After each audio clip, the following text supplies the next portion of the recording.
Hello வணக்கம் friends. இன்றைக்கி நம்ம எதை பற்றி பார்க்க போகிறோம்னா 12th ரிசல்ட்டை பற்றி தான் பார்க்க போகிறோம். 12th ரிசல்ட் எந்த வெப்சைட்டில் ஓப்பன் ஆகுது, எப்படி பார்க்கலாங்கிறத பற்றி தான் பார்க்க போகிறோம். அதுக்கு முன்னாடி 12th ரிசல்ட் எழுதின எல்லா மாணவ செல்வங்களுக்கும் நம்ம ஆன்லைன் சேவை சேனல் சார்பாக வாழ்த்துக்கள். வாங்க வீடியோக்குள்ளே போகலாம். அதுக்கு முன்னாடி நம்ம சேனல் சப்ஸ்கிரைப் பண்ணாதீங்க, கீழே இருக்க சப்ஸ்கிரைப் பண்ண கிளிக் பண்ணி சப்ஸ்கிரைப் பண்ணிங்க. பக்கத்தில் இருக்க பெல் ஐக்கானை கிளிக் பண்ணி ஆல்னு கொடுத்துக்கிட்டிங்கன்னா நம்ம போடுற எல்லா வீடியோவும் உங்கள் நோட்டிஃபிகேஷனாக வரும். வாங்க வீடியோக்குள்ளே போகலாம். முதல்ல கூகுள் குரோம் ஓப்பன் பண்ணிங்க. கூகுள் குரோம் ஓப்பன் பண்ணிவிட்டு கூகுளில் போய் 12th ரிசல்ட் அப்படின்னு கொடுங்க. 12th ரிசல்ட் அப்படின்னு கொடுத்தீங்கன்னா முதல்ல வருது பாருங்கள், டிஎன் ரிசல்ட்.nic.in, அதாவது டிஎன் போர்டு ரிசல்ட் இருக்குல்ல, அந்த லிங்கை கிளிக் பண்ணிங்க. அந்த லிங்கை கிளிக் பண்ணிக்கிட்டிங்கன்னா 2026 வருஷம், அதாவது 8ஆம் தேதி ரிசல்ட்டு வெளியாகுதுன்னு அறிவிப்பு வந்திருக்கு.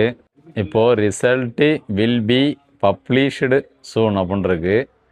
நாளைக்கு பார்த்தீங்கன்னா இந்த பேஜ் எப்படி இருக்கும்னா, நாளைக்கு பார்த்துங்க இதே மாதிரி தான் இருக்கும். இதில் உங்களுக்கு ஃபஸ்ட்டு பார்த்தீங்கன்னா ரெஜிஸ்ட்ரேஷன் நம்பர் அப்படிங்கிறதுல உங்களோட ரெஜிஸ்ட்ரேஷன் நம்பர் என்னமோ அதை போட்டுக்குங்க. கீழே டேட் ஆஃப் பர்த்ன்னு இருக்கு பாருங்கள், அதை அவங்களோட டேட்டு /மந்த்து /இயர் அது மாதிரி அவங்க என்ன டைப்பில் கொடுத்துருக்காங்களோ அது மாதிரி கொடுத்துங்க. கொடுத்துட்டு கெட் மார்க்ஸ் அப்படின்னு கொடுத்தீங்கன்னா இதே மாதிரி உங்களுக்கு மார்க்ஸ் ஓப்பன் ஆகும். நீங்கள் என்ன மார்க்ஸ் எடுத்துருக்கீங்களோ அது வந்துடும்.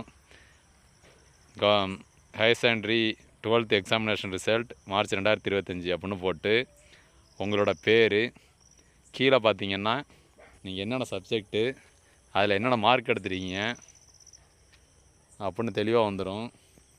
அதை பார்த்து நீங்கள் உங்கள் ரிசல்ட்டை குறிச்சிக்கலாம். உங்களுக்கு இந்த மார்க் வேணும்னா நீங்கள் பிரிண்ட் எடுத்துக்கலாம். ஓகே ஃப்ரெண்ட்ஸ், இந்த தகவல் பிடிச்சிருந்ததுன்னா நம்ம சேனலை சப்ஸ்கிரைப் பண்ணிங்க. இந்த உங்கள் ஃப்ரெண்ட்ஸுக்கு இது யூஸ் ஆகும், அதனால் அவங்களுக்கு ஷேர் பண்ணிங்க. Okay, thank you.